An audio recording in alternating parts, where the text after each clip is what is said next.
देखो आज हम लोग क्या स्टार्ट करेंगे, बहुपद है ना, पोलिनोमियल्स, यानी हम लोग रियल नंबर पढ़ लिए हैं, है ना, वास्तविक संख्या। अब दूसरा चैप्टर क्या है हमारा, बहुपद है, जो कि बीजगणित के पार्ट में आता है ना। ऊपर देख लीजिए और उनको इसमें भेज दीजिए, ठीक है। कहाँ गए, तो बुला गए ना, तो आप ऊपर वाला में चल जाइए, खत्म।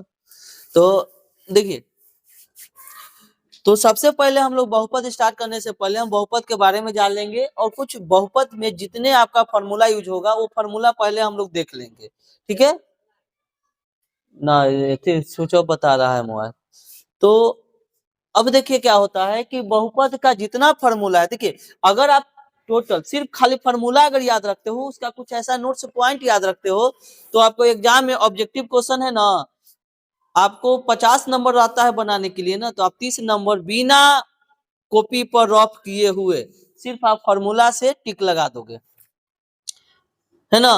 तो फॉर्मूला याद करने से और इसका नोट्स याद करने से बेनिफिट यह होगा कि आपका एग्जाम में जो क्वेश्चन है ना वो नहीं छूटने वाला है।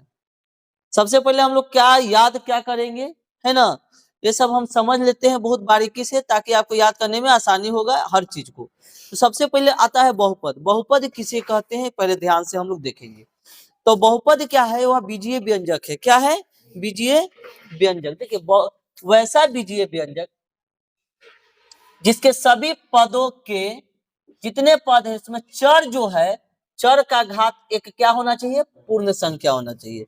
यानी बीजीय व्यंजक में, यानी बहुपद में जो चर है ना, चर चर के जितने घात है, चर में जितने सॉरी इसमें बहुपद में जितने पद हैं, तो पद कितना है, एक पद, दो पद और तीन पद। तो पद के चर, चर किसको कहते हैं, एक्स वाई जेड को, एक्स वाई जेड को, ये सब चर होते हैं। तो इसमें चर क्या है, एक्स, इसमें चर क्या है, एक्स, इसमें चर नहीं है, ये अचर है। तो चर के जो घात है ना, चर के घात, घात कहाँ होता है, माथा पर, घात ऊपर वाला होता है। देखिए जैसे 4x², तो अगर इस पद का जो घात है वो घात कितना है, 2। तो इस चर के जो घात है, घात ऊपर वाला इसमें 2 है और इसमें घात कितना है, 1। तो जो घात होना चाहिए वो क्या होना चाहिए, पूर्ण संख्या। पूर्ण संख्या किसको कहेंगे, जो 0 से स्टार्ट हो, यानी पूर्ण संख्या होना चाहिए। देखिए इसमें जितना चर है, घात ऊपर क्या है, पूर्ण संख्या है, 2 है ना। अरे 2 पूर्ण संख्या की श्रेणी में आता है कि नहीं आता है, ये क्या है, बहुपद है। 6x+2, इसमें भी चर ऊपर कितना है, 1। एक पूर्ण संख्या है कि अब कौन पूर्णांक संख्या है, पूर्ण संख्या ही है, ये भी क्या है, बहुपद है। इसमें भी चर क्या है, 3 2 1, ये भी क्या है, बहुपद। चर हमेशा कैसा होना चाहिए, पूर्ण संख्या होना चाहिए, तब जाके होगा बहुपद। चर हमेशा कैसा होना चाहिए, पूर्ण संख्या, तब जाके होगा बहुपद। अरे चर का वही घात क्या होना चाहिए, पूर्ण होना चाहिए, है ना, पूर्ण संख्या। अगर पूर्ण संख्या नहीं होगा जिसका घात, वो बहुपद नहीं होगा। इसके बाद मैं बताऊंगा कि कौन जो है बहुपद नहीं है और कौन जो है बहुपद है। हम बहुपद कैसे पहचानेंगे, इसका कुछ कुछ शर्त होता है, वो शर्त भी हम लिखवा देंगे, ठीक है। आगे बहुपद समझ में आ गया। बहुपद में जितने पद हैं, पद में जो चर है, चर के घात हमेशा कैसा होना चाहिए, पूर्ण संख्या। चर का घात, घात क्या होता है, माथा पर जुड़ा वाला जो होता है वो क्या होता है, घात होता है, ठीक है। चलिए आगे, घात के अनुसार बहुपद कितने प्रकार के होते हैं, 3 प्रकार के, रैखिक बहुपद, द्विघात बहुपद और त्रिघात बहुपद, ठीक है। ये खाली ऑब्जेक्टिव क्वेश्चन का भरमारे है, इसमें इतने ही से एक दो तो ऑब्जेक्टिव आ जाएगा एग्जाम में, इतना ही से एक दो ऑब्जेक्टिव तुमको लड़ जाएगा। क्या है रैखिक बहुपद, वैसा बहुपद जिनमें चर के अधिकतम घात कितना होता है, 1। एक घात वाले बहुपद को क्या कहते हैं, रैखिक। ऐसे पूछ जाएगा एग्जाम में, एक घात वाले बहुपद को क्या कहते हैं, ऑप्शन दे देगा, रैखिक बहुपद, द्विघात बहुपद, त्रिघात बहुपद, आप रैखिक मारो, कोई दिक्कत है। तो वैसा बहुपद जिसमें चर के अधिकतम घात, देखिए चर का अधिकतम घात कितना होना चाहिए, 1। जिसका चर का अधिकतम घात 1 होगा वो कौन सा बहुपद होगा, रैखिक बहुपद। जैसे देख लो, मान लेते हैं कि हम 4x+6 ले लिए, ये रैखिक बहुपद है। चर का अधिकतम घात हम देखेंगे तो सबसे पहले एक्स है, तो एक्स के ऊपर कितना छिपा हुआ है, एक छिपा हुआ है। तो चर जो एक्स है, चर के घाती में के गो है, एगो। तो कौन सा बहुपद है, रैखिक बहुपद। कोई दिक्कत आ रहा है बात समझ में। अब देखिए रैखिक बहुपद का पूछता है एग्जाम में कि व्यापक रूप क्या होता है। व्यापक रूप कहते हैं एक तरह से डुप्लीकेट रूप। ठीक है, मान ले एक अमिताभ बच्चन है जो मेगा स्टार अभिषेक बच्चन के बाप है, एगो अमिताभ बच्चन ऐसा हु बहु देखने वाला कोई इंसान है, तो वो होगा व्यापक रूप, है ना। तो अब देखिए व्यापक जो रूप है ए एक्स प्लस बी, इसी से निकलता है कौन, रैखिक बहुपद। कैसे निकलता है इससे, अच्छा नहीं, व्यापक रूप मेन वाला होगा, जैसे अमिताभ बच्चन व्यापक रूप हो गया, और अमिताभ बच्चन जैसा दिखने वाला होगा ना, वो आपका बहुपद रैखिक बहुपद में आएगा। जैसे देखिए इसी से हमारा कैसे हमारा बहुपद निकलेगा, ध्यान देना, नहीं समझ में आएगा बोलना है।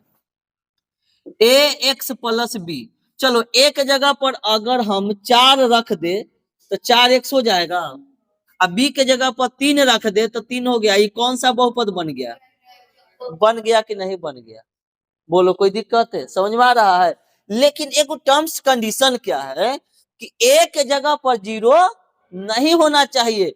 अगर एक के जगह पर 0 हो जाएगा वो रैखिक बहुपद नहीं होगा। कैसे, देखिए अगर एक जगह पर हम 0 लिख दिए तो बताओ 0 में x से गुना करोगे तो 0 देगा, तो क्या बच जाएगा, खाली 3। 3 बहुपद नहीं है, 3 खाली बहुपद नहीं है, 3 4 5 6 ये सब खाली बहुपद नहीं है। इसीलिए ना कहता है चेला कि एक जगह पर 0 रख दोगे तो कमवे गड़बड़ आ जाएगा। समझ में आ गया व्यापक रूप। रैखिक बहुपद, एक घात वाले बहुपद को रैखिक बहुपद कहते हैं। इसका व्यापक रूप ए एक्स प्लस बी, जहां ए नॉट इक्वल टू 0। चलो द्विघात बहुपद, वैसा बहुपद जिसमें चर, हाँ एक और लिखवा दिए थे कि रैखिक बहुपद में शून्यक केगो होता है, एगो। रैखिक बहुपद में शून्यक एगो, द्विघात में 2 गो, त्रिघात में 3 गो। चलो देखो द्विघात बहुपद, वैसा बहुपद जिसमें चर के अधिकतम घात की संख्या कितना होता है, 2। चर का इसमें घात के गो रहेगा, 2 गो रहेगा। कैसे देख लो ध्यान से, कहां पर आपको दिखाए, यहीं पर देख लो। चर का देखो ना, इसका व्यापक के रूप में देख लो ना, चर का अधिकतम घात 2 गो है, इसका घात के गो है, एगो, इसका घात के गो है। इस पूरा व्यापक रूप में सबसे ज्यादा घात के है, 2। अगर घात की संख्या बोले तो कितना बोलोगे, 2। घातों की संख्या कितना है, 2 है। अब देखो इसमें भी है नॉट इक्वल टू 0, अगर एक जगह पर 0 रख दोगे तो ये बताओ पूरा 0 दे देगा, तो द्विघात रहा, रैखिक बन जाएगा। इसीलिए एक जगह पर 0 नहीं होना चाहिए। ठीक है, क्या है ना फोन करता है सब। देखिए इसका व्यापक रूप क्या था, A X square plus B X plus C, A not equal to 0। ठीक है, एक जगह पर 0 नहीं होना चाहिए। द्विघात बहुपद का हम यहाँ देख सकते हैं, ये है आपका द्विघात बहुपद। देखिए 4x स्क्वायर सबसे अधिकतम घाती में के गो है, 2 गो, तो कौन सा बहुपद है, द्विघात बहुपद। कौन सा बहुपद है, द्विघात बहुपद। चलिए द्विघात बहुपद में शून्यकों की संख्या कितना होता है, 2। रैखिक बहुपद में शून्यकों की संख्या 1। अब देखते हैं त्रिघात बहुपद, वैसा बहुपद जिसमें चर का अधिकतम घात कितना होता चाहिए, 3। इसका व्यापक रूप देखो एकदम लिखना आसान है, x cube x square x और लास्ट में डी लिख देना, a b c d, a x cube plus B x square plus C x plus d. इसमें भी अगर एक जगह पर 0 रखोगे ये पूरा 0 दे देगा, द्विघात बन जाएगा। इसलिए ए नॉट इक्वल टू 0 होता है। बोलो कोई दिक्कत। आगे त्रिघात बहुपद के शून्यकों की संख्या कितना होता है, 3 होता है, याद हो जाएगा। इसमें बहुत सारे ऑब्जेक्टिव आपको छुपा हुआ है, पूछ देता है एग्जाम में द्विघात बहुपद का व्यापक रूप क्या होता है, A X square plus B X plus C. Exam में भी पूछ देता है कि द्विघात बहुपद में शून्यकों की संख्या कितनी होती है, 2। रैखिक बहुपद में शून्यकों की संख्या कितना होता है, 1। ये सब पूछता है एग्जाम में, है डायरेक्ट एग्जाम में ये सब आते हैं, इसलिए आपको याद करना ये जरूरी है। और याद करना जरूरी है क्या, जो पढ़ लिए सब याद करना जरूरी है, ताकि आपको किसी को नॉलेज देने की कभी बात आ जाए, पढ़ाने की कभी बात आ जाए तो आप गड़बड़ाओ ना। पढ़ाई का मूल मंत्र यही होता है कि खूब उसको कंठस्थ हर चीज जो पढ़ एग्जाम में हम जान रहे कि आने वाला है उसको भी, न आने वाला है उसको भी पढ़ेंगे, ताकि अगला जनरेशन को हमको अगर बताने की बात आ जाए तो हम इसको बढ़िया से बता सकते हैं, है ना। अगर हम बढ़िया से पढ़े थे तभी हम आपको ये बता रहे हैं, अगर नहीं पढ़े होते तो हम शायद ये नहीं बता पाते, है ना। आगे देखिए, कुछ फार्मूला हमारा है कि द्विघात बहुपद में शून्यकों और गुणांकों के बीच संबंध, यानी अगर द्विघात बहुपद आपको यह दे दे ए एक्स स्क्वायर, देखिए द्विघाते बहुपद है, व्यापक रूप है इसका, A X square plus B X plus C, यदि शून्यक दो शून्यक दिया हुआ है, द्विघात बहुपद में क्या शून्यक होता है, एक शून्यक है अल्फा, इसको अल्फा पढ़ते हैं, अल्फा, एक शून्यक है बीटा, क्या है बीटा, इसको पढ़ते हैं बीटा, एक शून्यक है अल्फा और एक शून्यक है बीटा, बोलो कोई दिक्कत है। अब देखो शून्यकों का योग, हमको अगर फार्मूला, इस शून्यक है, एक है अल्फा और एक है बीटा, इसका योग, योग मतलब जोड़, तो अल्फा प्लस बीटा बराबर फार्मूला निकल के आता है माइनस बी बटा ए, याद रखिएगा, शून्यकों का योग बराबर माइनस बी बाई ए, यानी अल्फा प्लस बीटा बराबर माइनस बी बाई ए, अरे शून्यकों का योग, शून्यक है अल्फा और बीटा दोनों का योग माइनस बी बाई ए, शून्यकों का गुणनफल यानी अल्फा और बीटा में गुना करेंगे तो आएगा सी बाई ए, फॉर्मूला है शून्यकों का योग माइनस बी बाई ए और शून्यकों का गुणनफल सी बाई ए, शून्यकों का योग माइनस बी बाई ए और शून्यकों का गुणनफल सी बाई ए, कोई दिक्कत है।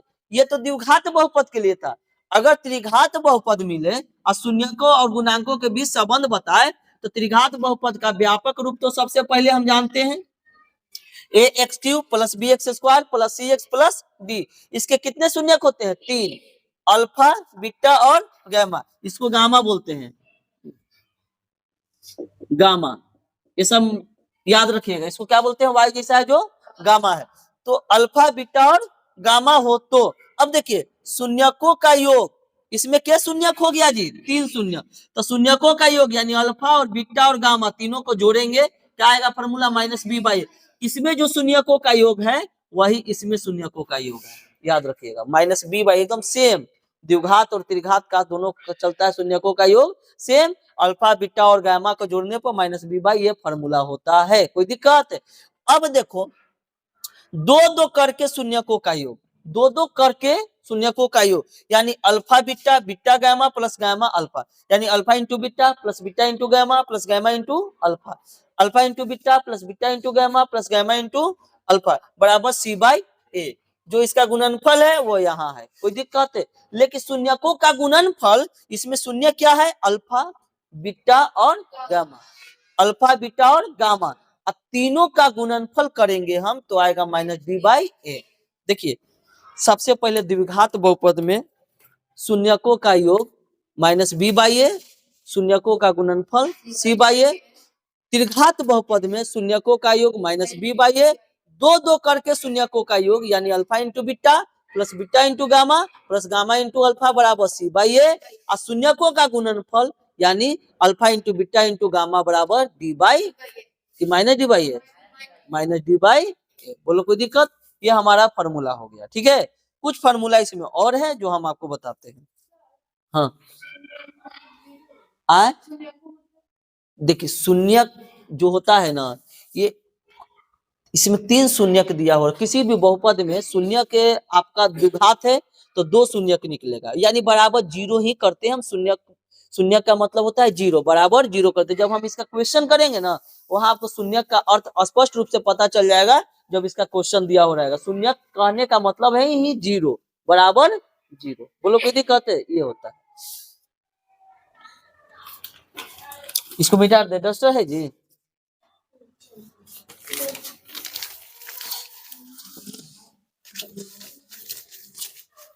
इससे मिटता नहीं है बढ़िया, बोलनी ना ले आके रख दे सब, तो जाओ लिया, एक बार जाता ही नहीं, 5 बार जाता है, जो जो काम एक बार रख दो।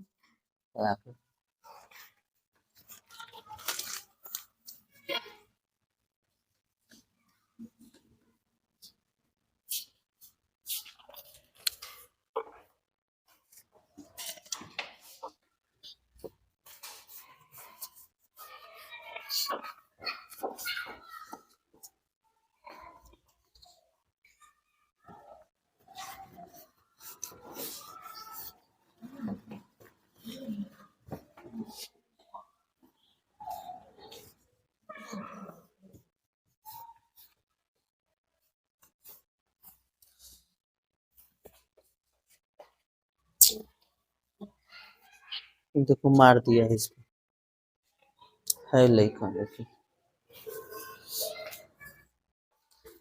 300-400 रुपये देगा, वो में 75 बार मांगला पड़ा, बर्बाद कर देता है।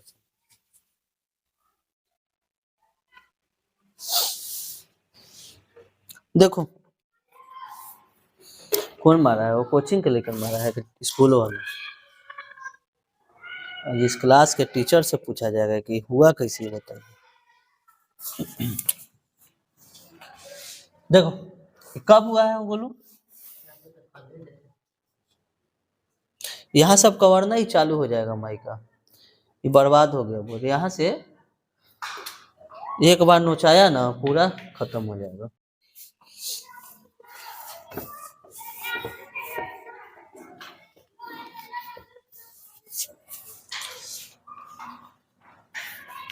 देखिए यदि यदि द्विघात बहुपद में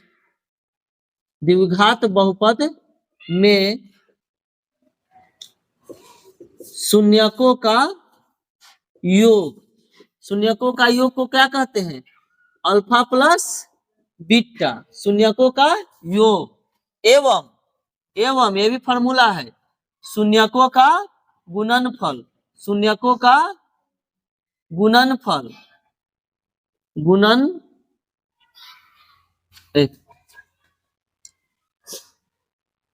गुणनफल यानी अल्फा इंटू बीटा दिया हो तो अगर हमको शून्य किसी भी क्वेश्चन में दो चीज दिया रहेगा, शून्यकों का योग, ये जब हम पढ़ेंगे ना क्वेश्चन तो आपको हर फॉर्मूला कहाँ यूज होगा आपको ऑटोमेटिक आपको ध्यान में आ जाएगा, जब याद रहेगा तब। शून्यकों का योग और गुणनफल दिया हो, अगर हमको ये सब दे के आप पूछ दे कि बहुपद निकाले यानी द्विघात बहुपद बराबर क्या फॉर्मूला होगा, तो x square minus alpha plus beta into x plus alpha into beta, ये फॉर्मूला होता है, याद रखिएगा। द्विघात बहुपद निकालने का क्या फॉर्मूला है, x square minus alpha plus beta into x, into इसको पढ़ेंगे alpha plus beta into x plus alpha into beta. बोलो कोई दिक्कत, समझ में आ गया। चलो अगला हम लोग देखेंगे,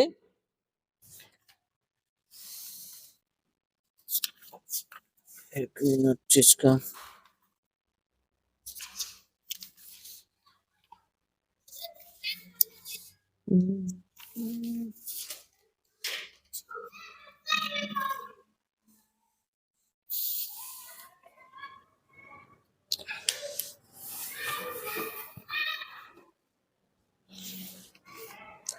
नोट कीजिए, ये फॉर्मूला है,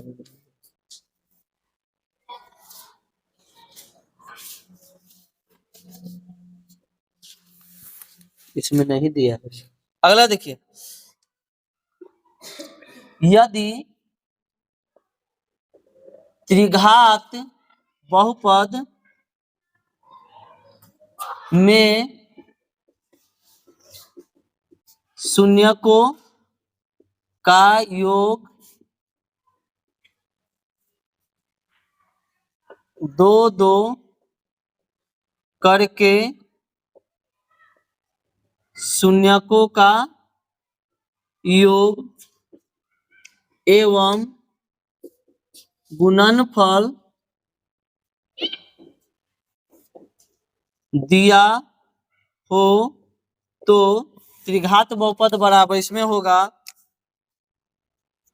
त्रिघात बहुपद बराबर x Q minus alpha plus beta plus gamma into x square plus alpha beta plus beta gamma plus gamma alpha into x minus alpha into beta into gamma, ये होता है।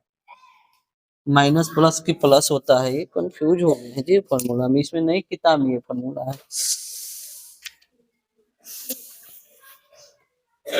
चलिए इसको नोट कीजिए,